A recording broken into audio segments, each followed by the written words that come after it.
السلام علیکم ورحمۃ اللہ تعالی وبرکاتہ۔ مرکز اہل سنت جامعہ رضویہ منظر اسلام کے یوٹیوب چینل ہم سبق درس نظامی میں آپ کا خیر مقدم ہے۔ پیارے بچوں، جنہوں نے اب تک ہمارے چینل کو سبسکرائب نہیں کیا ہے وہ ضرور سبسکرائب کر لیں اور بیل آئیکن یعنی گھنٹی بھی بجا دیں تاکہ ہر ویڈیو کی نوٹیفیکیشن اطلاع اپلوڈ کرتے ہی آپ تک پہنچ جائے، اور اپنے ساتھیوں سے بھی شیئر کریں، شیئر کرنا نہ بھولیں تاکہ ان کو بھی فائدہ حاصل کرنے کا موقع ملے، اور بات پسند آئے تو لائک بھی کیا کریں اور اپنے قلبی تأثر کو ضرور کمنٹ کر کے بتائیں۔ بسم اللہ الرحمن الرحیم۔ باقیتان لا تفنیان ولا یفنی اہلہما، اے دائمتان لا یطرأ علیہما عدم مستمر لقولہ تعالی فی حق الفریقین خالدین فیہا ابدا۔ یہاں سے صاحب عقائد یہ فرماتے ہیں کہ جنت اور دوزخ دونوں ماقبل میں بتایا تھا اس سے پہلے سبق میں کہ جنت دوزخ دونوں پہلے سے موجود ہیں، اللہ نے پہلے سے تیار کر رکھی ہیں، نہ کہ بروز حشر وہ پیدا کی جائیں گی۔ آج جنت دوزخ کے بارے میں یہ بتا رہے ہیں کہ جنت اور دوزخ دونوں باقی ہیں، باقی رہنے والی ہیں، وہ فنا نہیں ہوں گی، اور جنتی لوگ جنت میں داخل ہو جائیں گے، اور دوزخی دوزخ میں جب داخل ہو جائیں گے تو دخول جنت اور دخول دوزخ کے بعد یہ دوزخی اور جنتی یہ لوگ بھی فنا نہیں ہوں گے۔ یہی اہل سنت و جماعت کا معتقد ہے۔ اہل سنت و جماعت نے کے علماء نے یہ فرمایا ہے کہ 7 چیزیں ایسی ہیں کہ جن پر عدم مستمر طاری نہیں ہوگا، جو ہمیشہ کے لیے ختم نہیں ہوں گی۔ ان میں سے ایک عرش ہے، کرسی ہے، لوح ہے، قلم ہے، جنت اپنی جنتیوں کے ساتھ ہے، دوزخ دوزخیوں کے ساتھ ہے، اور ایسے ہی روحیں۔ یہ 7 ہیں کہ جو فنا نہیں ہوں گی۔ دلیل اللہ رب العزت کا وہ فرمان ہے جس میں اللہ نے ارشاد فرمایا یوم ينفخ فی الصور ففزع من فی السماوات ومن فی الارض الا من شاء اللہ، کہ جب سور پھونک دیا جائے گا تو جو بھی آسمان و زمین میں ہے سب کو تہو بالا کر دیا جائے گا، الا من شاء اللہ، مگر ان کو جن کو اللہ چاہے۔ تو یہاں پر جو استثناء ہے یہ بتا رہا ہے کہ کچھ چیزوں کو باقی رکھا جائے گا۔ اب وہ کون سی چیزیں ہیں؟ یہاں پر جنت اور جنتی مراد ہیں، دوزخ اور دوزخی مراد ہیں۔ بات سمجھ آئی؟ تو ان لوگوں کو ہلاکت ہوگی تو، لیکن لمحے واحدہ کے لیے، عدم مستمر ان پر طاری نہیں ہوگا۔ یہی اہل سنت و جماعت کا معتقد ہے کہ جنت اور جنتی باقی رہیں گے اور ان پر عدم مستمر طاری نہیں ہوگا۔ کیوں؟ دلیل یہ ہے، اللہ نے ارشاد فرمایا جنتیوں کے بارے میں بھی خالدین فیہا، جو لوگ ایمان لے کر آئے، عمل انہوں نے اچھے کیے تو وہ جنت میں داخل ہوں گے، جنت میں ہمیشہ رہیں گے۔ قرآن نے جگہ جگہ خالدین فیہا کا ذکر کیا ہے۔ ایسے ہی جو لوگ برے، جنہوں نے جو ایمان نہیں لے کر آئے، جنہوں نے بدعمالیاں کی پھر، تو وہ جہنم میں رہیں گے، اور ان کے بارے میں بھی کہا گیا ہے خالدین فیہا، خالدین فیہا، کہیں پر خالدن مخلدن کہا گیا۔ تو لفظ خالدینہ جو ہے یہ بتا رہا ہے کہ ہمیشہ رہیں گے۔ ہمیشہ رہنا اس بات کی دلیل ہے کہ جنت جب فنا نہیں، جنت اگر فنا ہو جائے گی تو ہمیشہ رہنا پایا جائے گا؟ دوزخ اگر فنا ہو جائے گی تو ہمیشہ رہنا پایا جائے گا؟ نہیں۔ تو لفظ خالدین یہی بتا رہا ہے کہ جب وہ جنت میں ہمیشہ رہیں گے، اس کا مطلب جنت فنا نہیں ہوگی۔ دوزخی جب دوزخ میں ہمیشہ رہیں گے تو دوزخ فنا نہیں ہوگی۔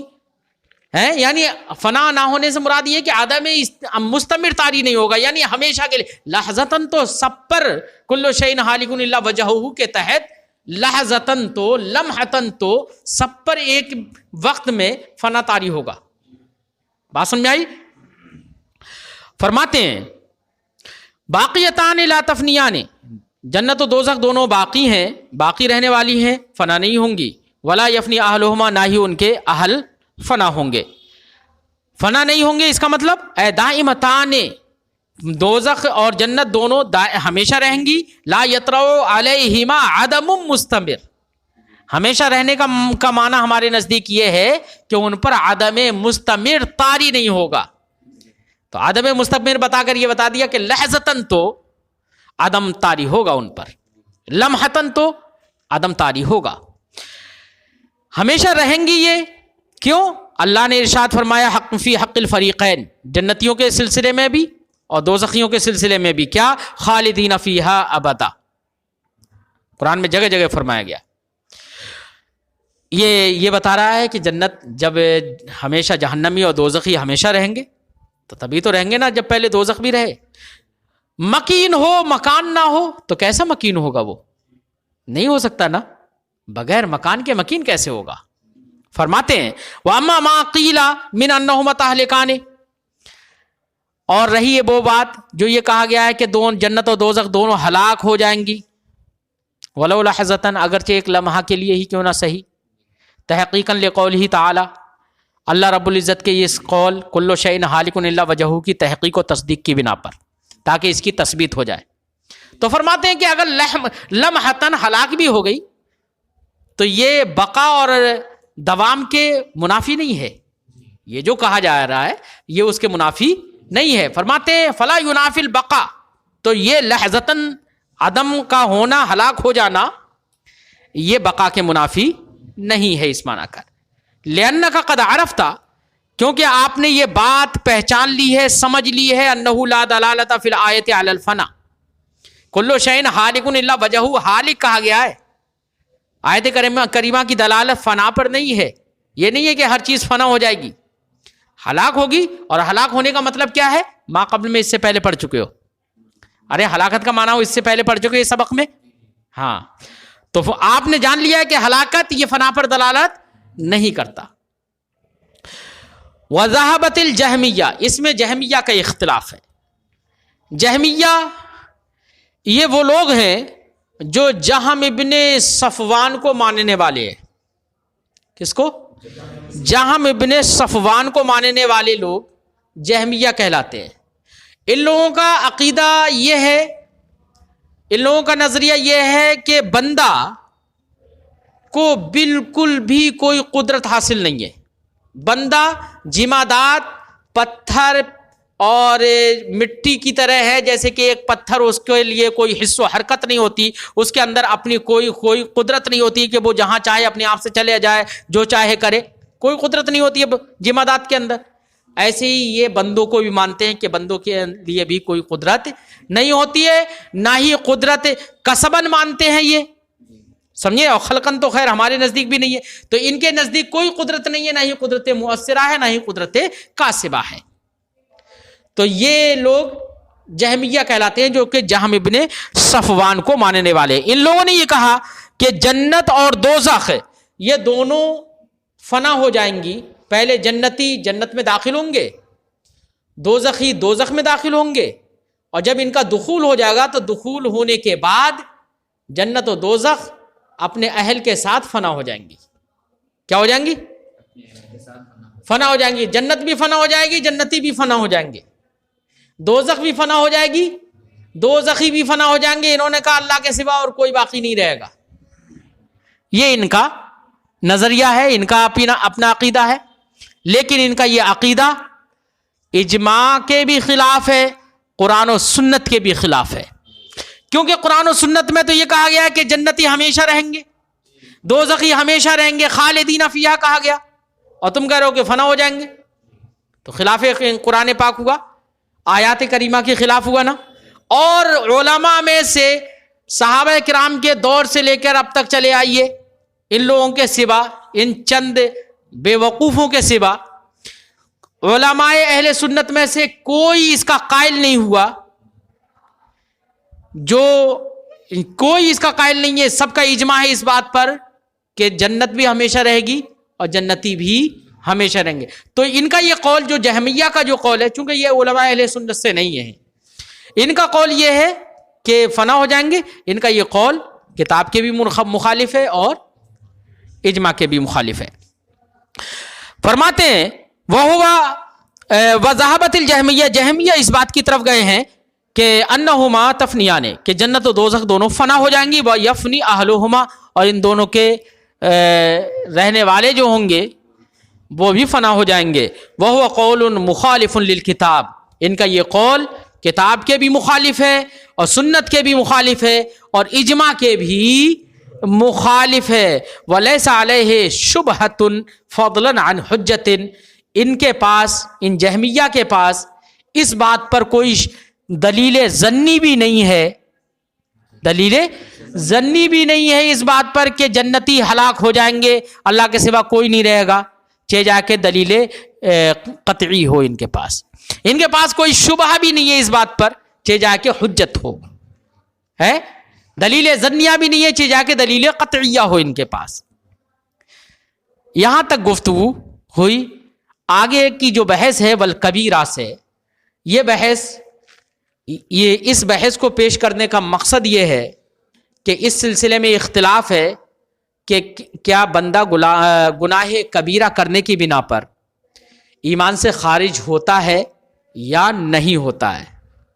تو اس سلسلے میں علماء اہل سنت کا سب کا اجماع ہے اس بات پر کہ گناہ کبیرہ کرنے والا شخص ایمان سے خارج نہیں ہوتا ہے اور نہ ہی وہ کفر میں داخل ہوتا ہے۔ جب ایمان سے ہی خارج نہیں ہوا تو کفر میں کیسے داخل ہو جائے گا؟ تو گناہ کبیرہ کرنے والا شخص گناہ اگرچہ کر رہا ہے لیکن گناہ کی کرنے کی بنا پر وہ ایمان سے خارج نہیں ہوتا ہے، کیونکہ اہل سنت و جماعت کے نزدیک، بالخصوص احناف کے نزدیک، ایمان نام ہے التصدیق بما جاء به النبی صلی اللہ تعالی علیہ وسلم کا، نبی کریم صلی اللہ علیہ وسلم جو بھی لے کر آئے اس کی دل سے تصدیق کر دینے کا نام، تصدیق قلبی کا نام کیا ہے؟ ایمان ہے۔ اور تصدیق قلبی یہ گناہ کرنے کی وجہ سے ختم نہیں ہوتی ہے، لہذا ایمان سے آدمی تبھی خارج ہوگا جبکہ تصدیق قلبی باقی نہ رہے، اور گناہ کرنے کی بنا پر تصدیق قلبی باقی رہتی ہے۔ اس لیے آدمی گناہ اگر کر رہا ہے تو اس سے تصدیق قلبی دل سے نکلتی نہیں ہے، ایمان سے خارج اس لیے نہیں ہوگا وہ۔ بات سمجھ آئی؟ ہاں، شہوت نفس کی بنا پر اس نے گناہ تو کر لیا اور ساتھ میں وہ عذاب الہی سے پھر ڈرتا بھی ہے کہ ارے میں نے ایسا گناہ کر لیا، تو یہ عذاب الہی وغیرہ سے ڈرنا یہ سب دلیلیں ہیں اس بات کی کہ اس کے دل میں ایمان ہے۔ بات سمجھ آئی؟ اس لیے گناہ کرنے کی بنا پر وہ ایمان سے خارج بھی نہیں ہوتا ہے نہ ہی کفر میں داخل ہوتا ہے۔ جبکہ معتزلہ، خوارج اور دیگر کچھ فرقوں نے اختلاف کیا ہے۔ معتزلہ نے یہ کہا کہ گناہ کبیرہ کرنے کی بنا پر بندہ ایمان سے خارج ہو جاتا ہے، ایمان سے خارج ہو جاتا ہے اگرچہ وہ کفر میں داخل نہیں ہوتا ہے۔ ایمان سے تو دیکھو، ایمان سے خارج بھی ہو گیا اور کہہ رہے ہیں کفر میں اگرچہ داخل نہیں ہوتا ہے، تو ان کا مطلب انہوں نے ایمان و کفر کے درمیان ایک درجہ مان لیا کہ جس میں نہ وہ مومن ہوگا نہ کافر ہوگا۔ رافضیوں نے، خارجیوں نے یہ کہا کہ گناہ کبیرہ تو درکنار، گناہ صغیرہ کرنے کی بنا پر بھی آدمی کفر میں داخل ہو جاتا ہے۔ رافضیوں نے کیا کہا؟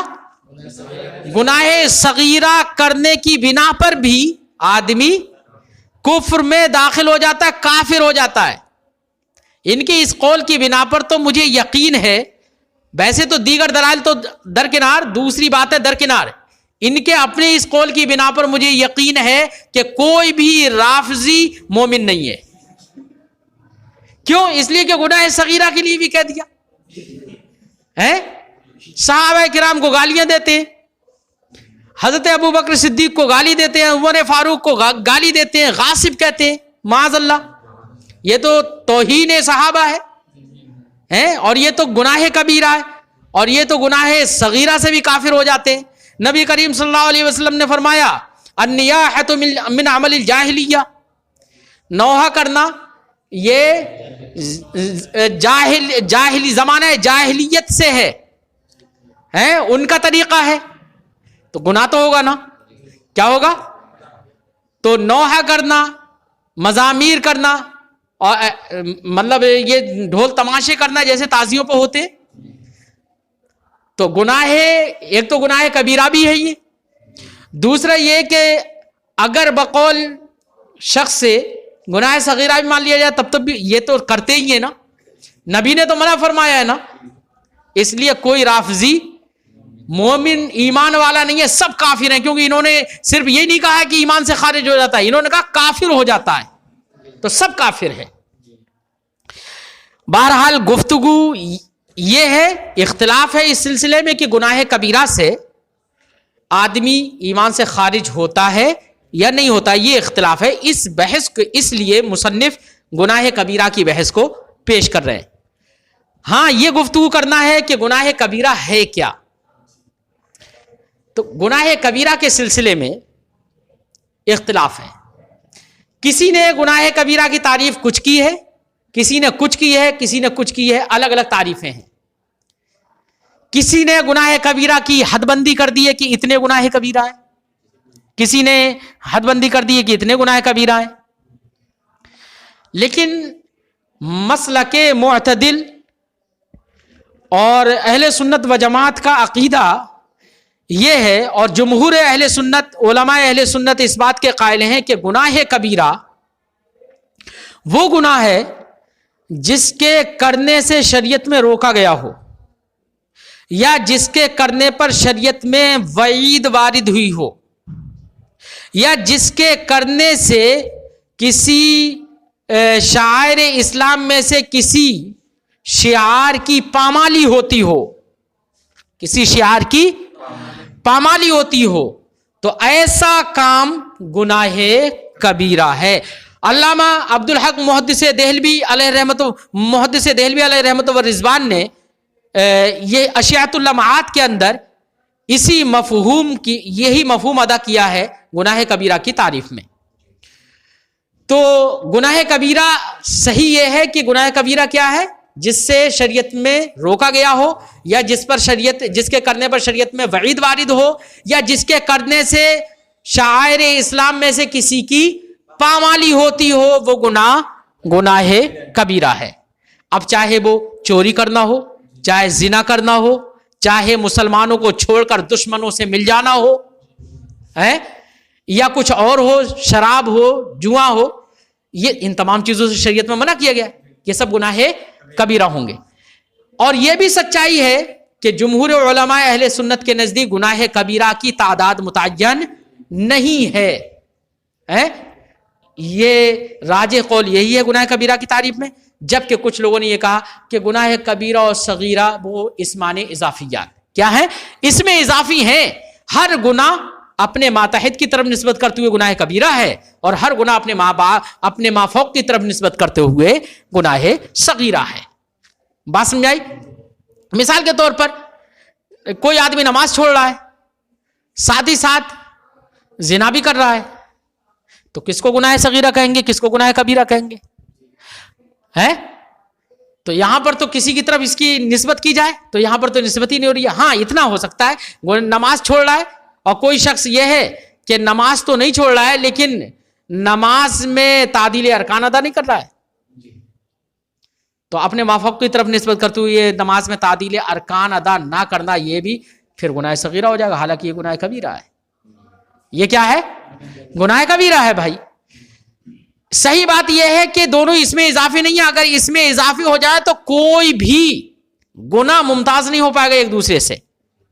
حالانکہ قرآن نے فرمایا ہے کہ اگر تم گناہ کبیرہ سے بچتے رہو گے تو ہم تمہارے گناہ صغیرہ کو معاف کر دیں گے. تو وہاں پر گناہ صغیرہ اور گناہ کبیرہ ایک دوسرے سے ممتاز ہیں، تبھی تو کہا گیا ہے کہ گناہ کبیرہ سے اگر تم بچتے رہو گے تو گناہ صغیرہ ہم تمہارے معاف کر دیں گے، نکفر عنکم سیئاتکم، ہم تمہارے گناہ صغیرہ معاف کر دیں گے. تو اس سے اس آیت کریمہ سے یہ سمجھ میں آ رہا ہے کہ گناہ صغیرہ اور کبیرہ دونوں آپس میں ممتاز ہیں. اگر اس میں اضافی مان لیا جائے تو دونوں ممتاز نہیں رہیں گے. بات سمجھ میں آئی؟ بعض لوگوں نے گناہ کبیرہ کی کچھ اور تعریف کی ہے کہ گناہ کبیرہ وہ ہے جس پر بندہ اصرار کرے وہ گناہ کبیرہ ہے، اور جس گناہ کے کرنے کے بعد اس سے استغفار کر لے تو گناہ صغیرہ ہے. کچھ لوگوں نے یہ کہہ دیا ہے. بہرحال مختلف اقوال ہیں. راجح قول کیا ہے؟ جو میں نے پہلے بتایا، گناہ کبیرہ وہ ہے جس کے کرنے پر.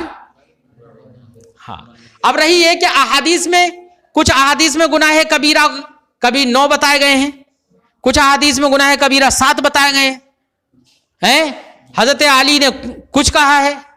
تو احادیث میں جو گناہ کبیرہ کی جو تعداد وارد ہے وہ مواضع کے اعتبار سے، موقع اور محل کے اعتبار سے ہے، یا وحی کے اعتبار سے ہے کہ کبھی وحی نازل ہوئی نبی کریم صلی اللہ علیہ وسلم پر اور فرما دیا گیا کہ یہ چیزیں گناہ کبیرہ ہیں، تو سرکار نے وہ 8 وہاں پر 7 بیان کر دی. پھر وحی نازل ہوئی تو 9 بیان کر دی. پھر وحی نازل ہوئی تو 10 بیان کر دی. تو وحی کے اعتبار سے احادیث میں متعدد تعداد موجود ہے. اس کا مطلب یہ نہیں ہے کہ گناہ کبیرہ صرف انہی میں منحصر ہے. وہاں پر جو تعداد ہے وہ بے اعتبار مواضع ہے یا بے اعتبار وحی ہے. بات سمجھ میں آ گئی؟ خلاصہ میں نے بحث کا ذکر کر دیا، ترجمہ لگا دیتے ہیں. والکبیرۃ قد اختلف الروایات فیہا، گناہ کبیرہ کے سلسلے میں اختلافات، وہ روایات مختلف ہیں. فروا ابن عمر، تو حضرت عبداللہ ابن عمر نے روایت کی ہے انہا 9 کہ گناہ کبیرہ کتنے؟ 9 ہیں. الشرک باللہ، اللہ کے ساتھ شرک کرنا. شرک کا مطلب عبادت میں شریک ٹھہرانا، مستحق کے عبادت جاننا، یا مستحق عبادت جاننا یا الوہیت میں شریک ٹھہرانا ہے. ذات و صفات میں کسی کو اللہ کی صفات شریک ٹھہرا دینا.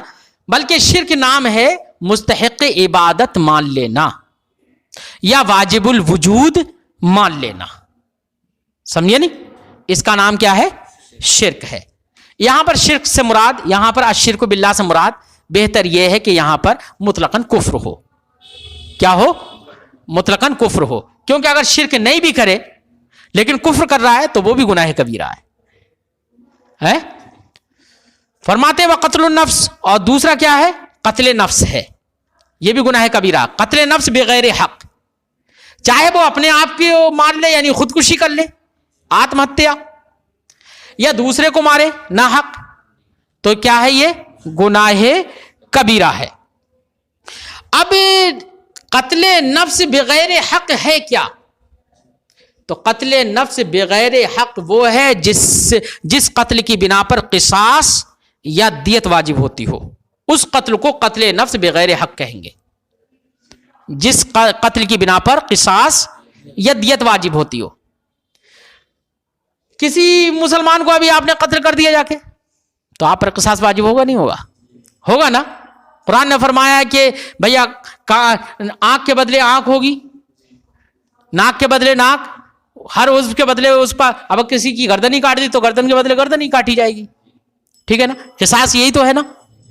یا یہ کہ مقتول کے وارثین پیسہ لینے پر راضی ہو گئے، مصالحت کرنے پر، تو دیت ہے. ٹھیک ہے نا؟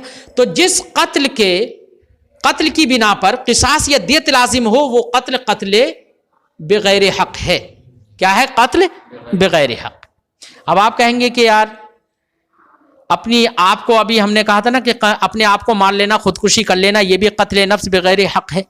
تو یہاں تو قصاص واجب نہیں ہوتا ہے، یہاں تو دیت واجب نہیں ہوتی ہے. آپ اگر یہ شبہ کرنے لگیں تو اس کا مطلب یہ ہے کہ دیکھیے قصاص تو واجب ہے یہاں پر بھی، لیکن قاتل نے اپنے آپ ہی کو تو مارا ہے نا. کیا ہے؟ اپنے آپ کو مار لیا. تو اب اگر قصاص تو اس پر بھی واجب ہے، لیکن اس سے قصاص لیا کیسے جائے؟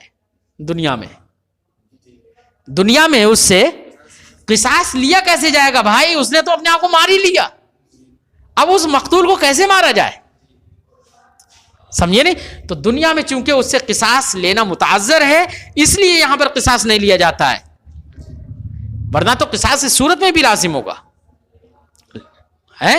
اس لیے قتل نفس بغیر حق میں اپنے آپ کو مار لینا، خودکشی کر لینا بھی شامل ہے۔